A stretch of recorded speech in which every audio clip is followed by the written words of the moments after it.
Welcome to civils only. तो आज हम सभी लोग अपनी हिस्ट्री सीरीज के अंतर्गत मराठा साम्राज्य के बारे में चर्चा करने जा रहे हैं।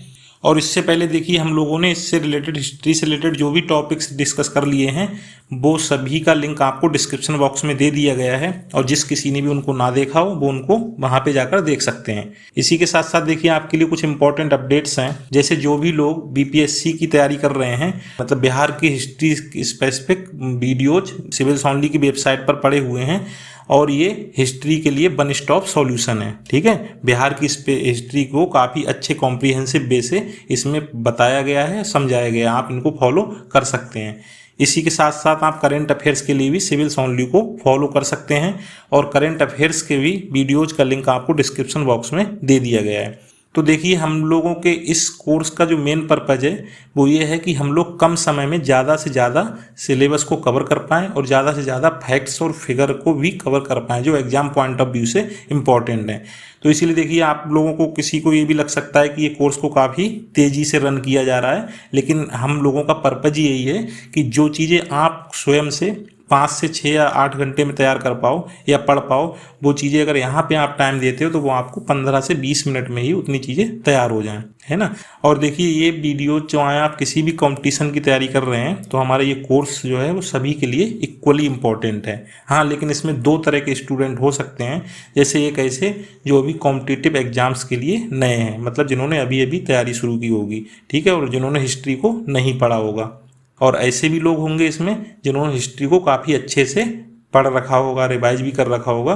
तो इसमें नो प्रॉब्लम, ये सभी के लिए इक्वली इम्पॉर्टेंट होगा, क्योंकि जो भी इसमें वीडियोज हम लोग जो डिस्कस कर रहे हैं तो उसको कहानी के ही फॉर्म में डिस्कस कर रहे हैं ताकि किसी को कोई भी प्रॉब्लम्स ना हो। और जो भी लोग देखिए नए हैं तो क्या करें, इन वीडियो को बार बार आप देखिए, मनन कीजिए और इसके साथ ही साथ आप केवल एनसीईआरटी की बुक्स को हिस्ट्री के लिए फॉलो कीजिए। बस इससे अलावा आपको कुछ ज़्यादा पढ़ने की ज़रूरत नहीं है, ठीक है, चाहे आप किसी भी एग्जाम्स की तैयारी में लगे हुए हैं। तो चलिए हम लोग अपने मराठा साम्राज्य के बारे में पढ़ लेते हैं। तो देखिए, अगर मराठा साम्राज्य की बात की जाए तो इसको सबसे ज़्यादा जो इसका विस्तार हमको देखने को मिलता है और सबसे ज़्यादा जो इसकी ऊंचाई पे पहुंचा था मराठा साम्राज्य, तो वो शिवाजी, छत्रपति शिवाजी के समय में पहुंचा था। और देखिए, छत्रपति शिवाजी के पिताजी का नाम शाहजी भोसले था, ठीक है, और इनकी माताजी का नाम जीजाबाई था और इनके गुरु का नाम रामदास था और इनके संरक्षक थे, मतलब शिवाजी के संरक्षक, ये दादोजी कोंडदेव थे। अब देखिए, होता क्या है, जो इनके पिताजी थे शाहजी भोसले, ये पहले अहमदनगर की सेवा में थे, ठीक है, अहमदनगर के सैन्य कार्यों में अपनी सेवा देते थे। लेकिन होता क्या है कि 1633 में शाहजहां ने अहमदनगर को जीत लिया था। और जब अहमदनगर को जीत लिया था तो इसके बाद ये क्या हुआ, बीजापुर की सेवा में चले गए। देखिए, जब बीजापुर की सेवा में गए थे शाहजी भोसले, तो उन्होंने क्या किया, जो पूना की जागीर थी उसको अपने पुत्र मतलब शिवाजी को दे दिया था। कहा भाई अब आप ये जागीर आप संभालो, है ना। और फिर शिवाजी का यहीं से हम लोग देखेंगे उनका राजनीति में इंटरफेयर। इसके बाद क्या होता है, पूना की जागीर को संभालने के बाद ही 1646 ईस्वी में शिवाजी क्या करते हैं, पूना के पास में ही एक तोरण के किले पर विजय हासिल करते हैं, ठीक है, तोरण के किले को जीतते हैं। इसके बाद क्या होता है, 1648 में ये पुरंदर के किले को जीतते हैं और फिर आगे चलकर 1656 में ये जावली का किला जीतते हैं, ठीक है। तो मतलब इन्होंने शुरुआत से ही धमाका मचा दिया अपने साम्राज्य विस्तार में। इसके बाद देखिए, होता क्या है, ये चीज़ें अब औरंगजेब को थोड़ा डर सताने लगी थी इन चीज़ों के बारे में कि अरे ये तो अब हमारे बहुत बेहतरीन प्रतिद्वंदी के रूप में उभर रहे हैं, है ना। तो शिवाजी को लेकर फिर उन्होंने क्या किया, इसी सेंस में उन्होंने सोचा कि क्यों ना ऐसा किया जाए कि इनको भी रास्ते से हटा दिया जाए। तो इन्होंने बीजापुर से क्या की थी, उसमें एक संधि कर ली थी, ठीक है, औरंगजेब ने। तो औरंगजेब ने संधि में बस एक प्रोविजन रखा था कि आप ऐसा करो कि जो भी शिवाजी को क्षेत्र दिए गए हैं, मतलब जो भी शिवाजी के अधीन अब तक क्षेत्र आ गए हैं, आप उन सबको वापस लो, ठीक है। जो बीजापुर का उस समय शासक था उससे इस तरह की संधि की गई थी औरंगजेब द्वारा। हुआ क्या, फिर तो बीजापुर के शासक ने एक अफजल खां के अपने सेनापति को भेज दिया। कहा या तो शिवाजी को मार के लाओ या फिर जिंदा लाओ, मतलब या तो उनको कैद करके ले आओ या फिर उनको मार देना। लेकिन होता क्या है, शिवाजी अपनी बहादुरी और चतुराई से ठीक उल्टा कर देते हैं, शिवाजी इसी अफजल खां को मार देते हैं। अब फिर औरंगजेब को और चिंता सताती है। औरंगजेब क्या सोचता है कि चलो ठीक है, अब मैं खुद से ही इससे मतलब इनसे शिवाजी जी से निपटता हूँ। फिर औरंगजेब के ये काम शाइस्ता खां को सौंपता है। ठीक है, शाइस्ता खां को भेजता है वो जाओ कि शिवाजी को पकड़ के लाओ या फिर उनको मार देना।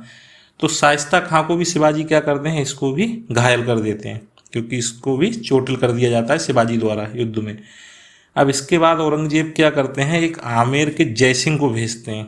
ठीक है, और आमेर के जयसिंह को ये काम सौंपा जाता है कि भाई इन दोनों से तो कुछ हुआ नहीं, देख ही लिया रिजल्ट, अब आप जाओ इस काम को पूरा करके आओ। अब आमेर के जयसिंह ये क्या करते हैं, ये 1665 ईस्वी में चालाकी और चतुराई से शिवाजी जी को पुरंदर के किले में घेर लेते हैं, और इसी के साथ साथ यहाँ पर फिर पुरंदर की संधि होती है। ठीक है, और इस पुरंदर की संधि में क्या होता है, फिर काफ़ी शिवाजी के क्षेत्र भी औरंगजेब के अंडर में चले जाते हैं। यहाँ पर कुछ सालों तक हम देखते हैं, अब जैसे 1665 में भी जब पुरंदर की संधि हुई तो इनके क्षेत्र में काफ़ी यहाँ पर उनको देना पड़ गया था। लेकिन होता क्या है कि इसके बाद जस्ट जयसिंह क्या कहते हैं, यही जो आमेर के जयसिंह जिनने पुरंदर की संधि की थी शिवाजी के साथ में, तो वो कहते हैं कि आप ऐसा करो, आगरा में चले जाओ औरंगजेब का आशीर्वाद लेने, मतलब उनसे मिलने चले जाओ, मिलने को बुला रहे हैं, मतलब कुछ और बातें आपसे करनी है। क्या होता है, फिर शिवाजी चले जाते हैं।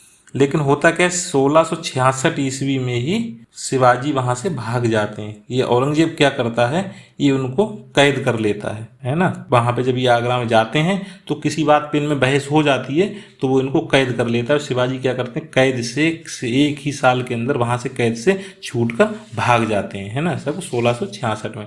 इसके बाद ये क्या करते हैं, शिवाजी 1674 में जाके ये रायगढ़ में अपना राज्याभिषेक कराते हैं, है ना। 1674 में इन्होंने राज्याभिषेक अपना कहाँ पे कराया था, रायगढ़ में। ठीक है, और जब इन्होंने अपना राज्याभिषेक कराया था तब इन्होंने छत्रपति, हैंदव धर्मोद्धारक और गौ ब्राह्मण प्रतिपालक, है ना, इस तरह की उपाधियां भी धारण की थी। ठीक है, और इसके बाद देखिए क्या होता है, 1680 में शिवाजी की मृत्यु हो जाती। तो ये तो सब इतने जो फैक्ट्स और फिगर रहे शिवाजी जी के बारे में। अब इसके बाद देखिए थोड़ा सा यहाँ पे अब हम लोग कुछ चेंज देखेंगे। इसके देखिए होता क्या है, शिवाजी जी अपने छोटे पुत्र को, मतलब जिनका नाम होता है राजा राम, इनको क्या करते हैं, अपनी जीते जी कोंकण का क्षेत्र दे देते हैं। कहते हैं इस कोंकण के क्षेत्र को आप देखो। तो ये बात जो शिवाजी के दूसरे पुत्र होते हैं, इनका नाम संभाजी, ये चीज़ उनको अच्छी नहीं लगती संभाजी को। तो संभाजी क्या करते हैं, संभाजी फिर शिवाजी पर अब इसी तरह समय क्या कर देते हैं, विद्रोह कर देते हैं, मतलब उनसे नाराज रहने लगते हैं, है ना, तो उन्हीं के खिलाफ विद्रोह कर देते हैं, अपने पिताजी के ही खिलाफ। लेकिन जब यहाँ पर जब शिवाजी की हम देखते हैं मृत्यु हो जाती है 1680 ईस्वी में, तो उस समय कोई उनका ऐसा कोई उत्तराधिकारी तो था नहीं जिसको बता गए कि अब इसके बाद शासन ये करेगा। तो ये संभाजी क्या करते हैं, ये इसकी शासन की बागडोर अपने हाथों में ले लेते हैं। ठीक है, लेकिन आगे चलकर क्या होता है, संभाजी की 1689 में मुगल सेनापति रहता है एक मुबारक खां। ठीक है, उसके साथ इनका एक संगमेश्वर का युद्ध होता है और वहीं पे इनको मार दिया जाता है, किसको, संभाजी को। ठीक है, और संभाजी के बारे में देखो एक चीज़ और है कि इन्होंने अष्टप्रधान को समाप्त कर दिया था, है ना। जो अष्टप्रधान जो शिवाजी के शासन की नींव थी, अष्टप्रधान जो नींव थे, जो है 8 लोगों की मंडली या 8 पद जिसमें शामिल थे, तो उसको संभाजी ने बताते हैं समाप्त कर दिया। ठीक है, अब इसके बाद होता क्या है, संभाजी के बेटे को जिनका नाम था साहू, है ना, और इनको इसी के बाद क्या कर लिया गया, गिरफ्तार कर लिया गया, इसको औरंगजेब की फिर कैद में रख लिया गया। तो ये तो संभाजी का काल रहा कब से, 1680 से 1689 तक का, है ना। अब इसके बाद देखिए क्या होता है, जब संभाजी की मृत्यु हो जाती है और साहू जी जब कैद हो जाते हैं तो फिर राजा राम को मौका मिल जाता है। राजा राम फिर अगली जो है सत्ता की बागडोर संभालते हैं और इनका कार्यकाल 1689 से 1700 ईस्वी तक के लिए रहता है। ठीक है, लेकिन राजा राम के बारे में कहा जाता है कि उनको मुगलों के आक्रमण से बहुत भय था इनको, है ना, हमेशा बेचैन रहते थे कि कब ये हम पे आक्रमण कर देंगे, तो लगातार इनको भय सताता रहता था। उस समय वैसे भी औरंगजेब की जो नीतियाँ रही थी बहुत आक्रामक नीतियाँ रही थी, तो उसी के चक्कर में ये काफ़ी भयभीत रहते थे और इधर उधर भागते रहे। बताते हैं अपने शासनकाल में कभी एक जगह इनको तसल्ली से विश्राम आराम करने को नहीं मिला, और इसीलिए इनको कभी भी सिंहासन पर ना बैठने वाले शासक के रूप में भी संदर्भित किया जाता है। और इनकी भी देखिए 1700 में जब मृत्यु हो जाती है 1700 ईस्वी में, तो इन्हीं के पुत्र शिवाजी द्वितीय और इनकी पत्नी ताराबाई, है ना, इन तो ताराबाई अपने पुत्र शिवाजी द्वितीय के नेतृत्व में शासन करना प्रारंभ करती हैं। और इनका जो शासनकाल रहता है वो 1700 से लेकर 1707 ईस्वी तक रहता है। और इन्हीं के शासनकाल को देखिए मराठा स्वतंत्रता संघर्ष का काल कहा जाता है, क्योंकि इसमें अब मराठाओं की शक्ति में और भी अब इजाफा होना शुरू हुआ इनके काल में। ठीक है, लेकिन होता क्या, देखिए एक चेंज देखने को मिलता है। जब 1707 ईस्वी में जब औरंगजेब की मृत्यु हो जाती है ना, तो यहीं से हम लोग एक परिवर्तन यहाँ पे देखेंगे। जैसे जब औरंगजेब की मृत्यु होती है तो उस समय हम देखते हैं कि शिवाजी द्वितीय की तरफ से, मतलब ताराबाई अपने पुत्र शिवाजी द्वितीय के नाम पर शासन कर रही होती हैं। लेकिन जैसे ही औरंगजेब की मृत्यु होती है तो ये मराठा एम्पायर में एक परिवर्तन हमको दिखेगा। औरंगजेब के जो उत्तराधिकारी होता है उसके द्वारा क्या किया जाता है, साहू जी को जो कैद कर लिया था, इससे पहले जो औरंगजेब की कैद में था, साहू जी को छोड़ दिया जाता है। और उसका कारण होता है कि इससे क्या होगा, अब मराठाओं में उत्तराधिकार को लेकर संघर्ष होगा, है ना। मेन इनका पर्पज मुगलों का यही था कि इनमें संघर्ष कराया जाए, इससे हम लोग फायदा मिलेगा, हमको मराठाओं की शक्ति कमजोर होगी।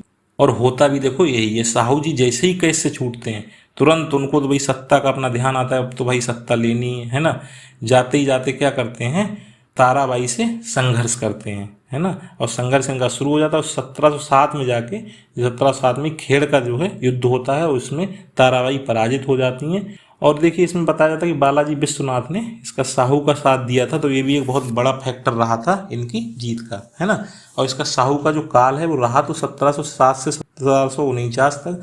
लेकिन इसमें क्या हुआ आगे हम देखेंगे, 1713 में पेशवाओं का जो है यहाँ पर प्रभाव बढ़ना शुरू हो गया, है ना। अब पेशवाओं की अगर बात की जाए तो सबसे पहले देखिए जो बालाजी विश्वनाथ जी थे जिन्होंने साहू को जीतने में मदद की, मतलब सत्ता दिलाने में जो मदद की थी, तो बालाजी विश्वनाथ ही सबसे पहले पेशवा बने। इसके बाद तो इन्होंने, बालाजी विश्वनाथ ने देखिए क्या किया था, इनके बारे में एक फैक्ट और है कि इन्होंने फर्रुखसियर के तख्ता पलट में सैयद बंधुओं का भी साथ दिया था, है ना। हमने इससे पिछले पार्ट में पढ़ा भी था। सैयद बंधुओं ने फर्रुखसियर को हटाकर क्या किया था और जो है शासक को वहाँ पे नियुक्त किया था। और इसी के बाद देखिए क्या हुई, एक संधि हुई थी। ठीक है, संधि किसके साथ हुई थी, इन्हीं के साथ, सैयद बंधुओं के साथ। तो इसी संधि को मराठों का मैग्ना कार्टा भी कहा जाता है। किसने कहा था, रिचर्ड टेम्पल ने। ठीक है, और 1720 में देखिए बालाजी विश्वनाथ जो पेशवा हैं इनकी मृत्यु हो जाती है। और इसके बाद फिर अगले जो पेशवा बनते हैं वो बनते हैं बाजीराव प्रथम। ठीक है, और बाजीराव प्रथम का कार्यकाल 1720 से 1740 ईस्वी तक का रहता है। लेकिन बाजीराव प्रथम के बारे में अगर बात की जाए तो इनके बारे में एक बहुत इंपॉर्टेंट फैक्ट मिलता है कि इन्होंने क्या किया, इन्होंने सोचा कि अगर शक्ति को अपना बढ़ाना है, दोबारा से साम्राज्य को एक प्रतिष्ठित स्तर पर अगर ले जाना है, तो जो भी हिंदू शासक इन सबको एकजुट तो करना ही पड़ेगा, है ना। तो इन्होंने हिंदू शासकों को एकजुट करने का प्रयास किया और इसी को हिंदू पद पातशाही का नाम दिया जाता है। ठीक है, तो इन्होंने मतलब हिंदू पद पातशाही पे काफ़ी विशेष बल दिया था। और देखिए निजाम से भी इनका कुछ संघर्ष चलता रहा था, चौथवा सरदेशमुखी को लेकर, है ना। और इसी के संघर्ष के चलते देखिए 1728 में पालखेड़ का युद्ध हुआ था इनका निजाम के साथ में, और इसमें निजाम की हार हुई थी। और 1737-38 में जाके भोपाल का युद्ध हुआ था निजाम के साथ, इसमें भी निजाम की हार हुई थी, है ना। तो बाजीराव प्रथम की ये दो इम्पोर्टेंट जीत हमको देखने को यहाँ पे मिलती हैं, जो इन्होंने निजाम से संघर्ष किया था और चौथा सरदेशमुखी को लेकर संघर्ष हुआ था और इसमें इनकी विजय हुई थी। और देखिए 1737 में इन्होंने क्या किया था, दिल्ली पर आक्रमण किया था फिर, है ना। फिर उन्होंने दिल्ली की ओर कूच किया। और इस समय जो दिल्ली पर जो शासन कर रहा था, मतलब मुगल शासन की जो बागडोर थी, वो किसके साथ हाथ में थी, मोहम्मद शाह रंगीला के हाथ में। और ये रंगीला क्या हुआ था, उस समय वहाँ से दिल्ली से भाग गया था, दिल्ली को छोड़कर ही भाग गया जब इन्होंने आक्रमण किया था, है ना। और ये इनको माना जाता है कि शिवाजी के बाद ये गौरेला पद्धति में सर्वश्रेष्ठ स्थान पर आते हैं। ठीक है, तो ये इनसे रिलेटेड कुछ महत्वपूर्ण फैक्ट्स रहे। अब देखिए जो अगले पेशवा बनते हैं वो हैं बालाजी बाजीराव। और बालाजी बाजीराव का जो कार्यकाल है वो 1740 से लेके 1761 ईस्वी तक का रहता है। ठीक है, अब देखिए इनके कार्यकाल की अगर एक इम्पॉर्टेंट बात की जाए तो देखिए 1750 में एक संगोला की संधि हुई थी, है ना। और इस संगोला की संधि में क्या प्रोविजन था कि अब जो बताया कहा गया कि जो पेशवा हैं अब यही मराठाओं की वास्तविक शक्ति है, मतलब अब मेन करता धरता अब यही है, कौन, पेशवा। ठीक है, और इनके काल में मराठाओं का काफ़ी विस्तार हुआ था, मतलब मराठा अब तक काफ़ी शक्तिशाली हो चुके थे। ठीक है। लेकिन इनने क्या किया था, हिंदू पद पातशाही का उल्लंघन किया था। मतलब जो हमने देखा था पिछले पेशवा ने जो सभी को एकजुट करने की जो नीति अपनाई थी ताकि हम लोग और शक्तिशाली बन सके, उनने इस चीज़ का उल्लंघन किया।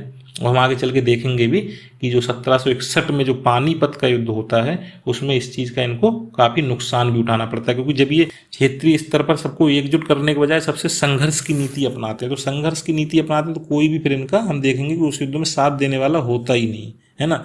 और उल्टा अहमद शाह अब्दाली का साथ दे देते हैं कई भारतीय शासक, है ना। इसी कारण इनकी 1761 में जो युद्ध होता है उसमें काफ़ी बुरी तरह से इनकी पराजय भी होती है। तो इसके बाद देखिए 1761 में जब पानीपत का तीसरा युद्ध हुआ था तो इसका जो नेतृत्व किया था मराठाओं की तरफ से, है ना, तो इसमें पेशवा के चचेरे भाई थे एक सदाशिवराव भाऊ और इनके पुत्र थे विश्वास राव, इन दोनों के द्वारा नेतृत्व किया गया था इस युद्ध का। और इन जो तोपखाना था, तोपखाने का प्रमुख जो था इस युद्ध में इनके मराठाओं की तरफ से, वो कौन था, इब्राहिम गारदी। और इस युद्ध में देखिए मराठे एकदम से चकनाचूर हो गए। मतलब इनका एकदम से इनकी जो शक्ति इतनी अच्छी प्रतिष्ठित उस समय शक्ति मानी जाती थी, इस युद्ध से एकदम से वो प्रतिष्ठा धूल में मिल गई, है ना। और इनकी शक्ति यहाँ पर क्षीण हो गई। क्यों? कारण वही था कि इन्होंने अपने ही आसपास के जो शासक थे उनसे लगातार संघर्ष की नीति अपनाई, तो इनसे कहीं ना कहीं जो भी शासक थे वो काफ़ी खपा रहते थे और इसी के चलते इनको ये नुकसान उठाना पड़ा, ठीक है। और देखिए इस युद्ध का काशीराज पंडित ने आंखों देखा वर्णन किया है और इसी युद्ध के बारे में कहा जाता है कि इसने ये तो निर्धारित नहीं किया कि शासन कौन करेगा, लेकिन ये जरूर निर्धारित कर दिया कि शासन कौन नहीं करेगा। मतलब इससे स्पष्ट हो गया कि अब भाई आने वाले समय में मराठा तो कम से कम शासन नहीं कर पाएंगे, और ये हुआ भी। और इसका सबसे जो बड़ा फायदा होगा, हम देखेंगे अपने आगे के डिस्कशन में, कि सबसे बड़ा फायदा इसका अंग्रेजों को मिलता है। और देखिए इसके बाद क्या होता है, फिर कुछ और मराठा साम्राज्य कुछ दिन तक चलता रहता है। फिर आंग्लो मराठा युद्ध भी होते हैं 3। जो सबसे पहला जो आंग्लो मराठा युद्ध होता है वो 1775 से 82 में होता है और इसमें कई अनेक मराठा सरदार जो रहते हैं वो मिलकर इस युद्ध को करते हैं, लेकिन इसमें जीत तो जाते हैं, लेकिन जो अगले 2 युद्ध होते हैं 1803 से 5 में एक युद्ध होता है दूसरा मराठा युद्ध अंग्रेजों के साथ में, इसमें भी अंग्रेज जीतते हैं और फाइनली 1817 से 1818 ईस्वी में पूरी तरह से मराठा साम्राज्य समाप्त हो जाता है और इस पे अंग्रेजों का अधिकार हो जाता है ना। तो मतलब आगे भी 1818 तक इनका रहा है, लेकिन लगातार ये अंग्रेजों से ही युद्ध में उलझे रहे, है ना। अब इसके बाद अगर देखो हम देखें कुछ शिवाजी कालीन कुछ प्रशासनिक व्यवस्था काफ़ी इंपॉर्टेंट, जो शिवाजी ने प्रशासनिक व्यवस्था अपनाई थी, बताते हैं व्यवस्था ही कहीं ना कहीं काफ़ी इंपॉर्टेंट रोल निभाया था इनके शासन की उन्नति में। तो देखिए अगर इनके शासन को हम लोग देखें तो हम लोग 2 स्तर पर देख सकते हैं, एक तो केंद्रीय स्तर पर और एक प्रांतीय स्तर पर, ठीक है। तो केंद्रीय स्तर पर सबसे इनकी जो विशिष्ट बात थी, तो इन्होंने अष्टप्रधान मतलब 8 पदों को ऐसे शामिल किया था, तो इन्हीं को अष्टप्रधान नाम दिया। अब इस अष्टप्रधान में देखिए कौन कौन से शामिल थे पद, ये काफ़ी इंपॉर्टेंट है एग्जाम पॉइंट ऑफ व्यू से, इसको काफ़ी सही से आप लोग भी याद कर लेना। जैसे देखिए पेशवा थे, पेशवा का जो पद है वो प्रधानमंत्री के रूप में संदर्भित किया जाता है। इसी प्रकार से सरे नौबत ये सैन्य विभाग को देखते थे, ठीक है। इसी प्रकार से अमात्य, इसका काम था आय और व्यय का लेखा जोखा रखना, ठीक है। इसी के साथ सचिव या शुरुनबीस या इनको चिटनिस भी कहा जाता था, तो इनका काम था पत्राचार को देखना, जो राजकीय पत्राचार का कार्य रहता था वो इनके अंडर में रहता था। अब इसी के साथ साथ देखिए और इसमें जो थे उसमें जैसे सुमंत या जिनको दबीर भी कहा जाता था, ये क्या करते थे, ये विदेशी मामले देखते थे, ठीक है। और बकिया नबीस, है ना, ये क्या करते थे, दैनिक कार्यों का लेखा जोखा करते थे, जो भी दैनिक कार्य चल रहे हैं राजकाज के उनका लेखा जोखा करते थे। और पंडित राव ये धार्मिक मामले देखते थे और न्यायाधीश न्याय व्यवस्था को देखते थे, है ना। तो ये 8 लोगों की मंडली थी, इसी को अष्टप्रधान कहा गया, जो शिवाजी के प्रशासनिक व्यवस्था की नींव थी, है ना। और देखिए अगर इनके प्रांतीय प्रशासन के बारे में बात की जाए तो उन्होंने अपने प्रांत को 3 भागों में बांटा था, है ना। सबसे पहले उत्तरी प्रांत में इन्होंने सूरत से पूना तक के क्षेत्र को इसमें शामिल किया था उत्तरी में। और दक्षिणी प्रांत में इन्होंने समुद्र तटीय जो क्षेत्र थे इनके साम्राज्य के अंतर्गत और कुछ दक्षिणी कोंकण क्षेत्र को इसमें शामिल किया था। और एक इनका जो डिवीजन किया था वो किया था दक्षिणी पूर्वी प्रांत के रूप में, और इसमें सतारा, कोल्हापुर, दलमोन इस तरह के उस समय के क्षेत्र शामिल थे, ठीक है। तो इनका प्रांतीय विभाजन इस तरह से था। और इसी तरह से देखिए और प्रांत का अगर प्रशासनिक विभाजन देखें तो इसमें देखिए महल जो था उस समय, जो महल कहते थे वो राज्य के रूप में संदर्भित किया जाता है, जो परगना प्रांत को कहते थे, और तरफ जो आज के जैसे जिला हम लोग बोलते हैं उसको ये लोग तरफ कहते थे, और मौजा एक टर्म दिया जाता था, वो गाँव के समूह के लिए दिया जाता था, है ना। जैसे कुछ गाँव के समूह को क्या कहते थे, मौजा कहा जाता था। और इसी के साथ साथ देखिए ग्रामीण स्तर पर पटेल और कुलकर्णी भी कुछ ऐसे कार्य रहते थे, और इनके अतिरिक्त बताते हैं कि 12 अलूटे मतलब ये सेवक थे, और 12 बलूटे जो शिल्पी का कार्य करते थे, ये भी हमको ग्रामीण स्तर पर इनके शासन में देखने को मिलते हैं। ठीक है। और देखिए जो इनकी जो अष्ट प्रधान की जो मंडली है, इसमें पंडित राव और न्यायाधीश को छोड़कर जो भी ये बचे हुए 6 लोग हैं, इनको सभी को सैन्य सेवा देनी होती थी। ठीक है, मतलब ये पंडित राव और न्यायाधीश, इनके लिए सैन्य सेवा देनी आवश्यक नहीं थी, लेकिन और सभी जो 6 लोग बचे हुए इनके लिए सैन्य सेवा देना आवश्यक था। अब देखिए अगर इनकी सैन्य व्यवस्था की बात की जाए तो सैन्य व्यवस्था में सबसे जो सर्वोच्च पद था वो उस पर सर्वोच्च स्तर पे कौन था, सर-ए-नौबत। ठीक है।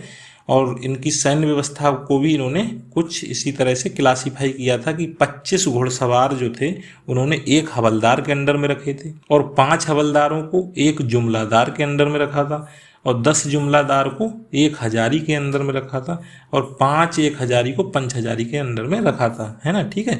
तो इस क्लासिफिकेशन में पंच हजारी सबसे ऊपर है, और वैसे जो सैन्य व्यवस्था के जो सर्वोच्च थे, है ना, सैन्य व्यवस्था में जिनका सर्वोच्च स्थान रहता था वो कौन थे, सर-ए-नौबत। ठीक है।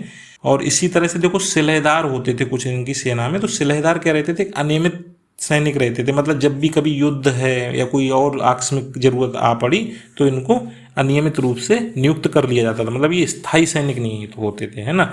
और जो पायक थे, पायक किसे कहा जाता था इस समय, पैदल जो सैनिक रहते थे उनको पायक कहा जाता था। ठीक है। और इसी के साथ साथ इन्होंने जो नौसेना थी उसमें अग्रियों की प्रमुख भूमिका थी। ठीक है, क्योंकि इन्होंने अपने नौसेना का भी ठीक ठाक शिवाजी काल में विस्तार हम लोग देखने को मिलता है।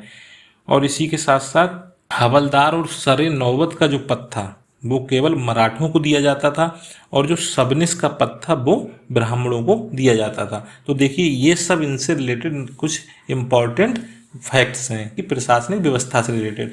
अब देखिए अगर इनकी राजस्व व्यवस्था की बात की जाए, किसकी, मराठों की, तो इनकी राजस्व व्यवस्था हम लोग 3 टर्म देखेंगे जो काफ़ी इंपॉर्टेंट, जैसे चौथ, सरदेशमुखी और मोकासा, या जिसे सरंजाम कहते थे। अब देखिए चौथ क्या होता था, ये जिन इनके आसपास के क्षेत्र रहते थे या पड़ोसी जो राज्य रहते थे तो वहाँ से लूटते थे ये कुछ जो भी इनकम होती थी तो उसको ही चौथ कहा जाता था। मतलब पड़ोसी राज्यों से ये लेते थे, उनकी आय का मतलब जो पड़ोसी राज्यों की आय होती थी उसका 1/4 ये ले लेते थे। वो कहते थे इसके बदले में हम तुमको क्या देंगे, सुरक्षा प्रदान करेंगे, है ना।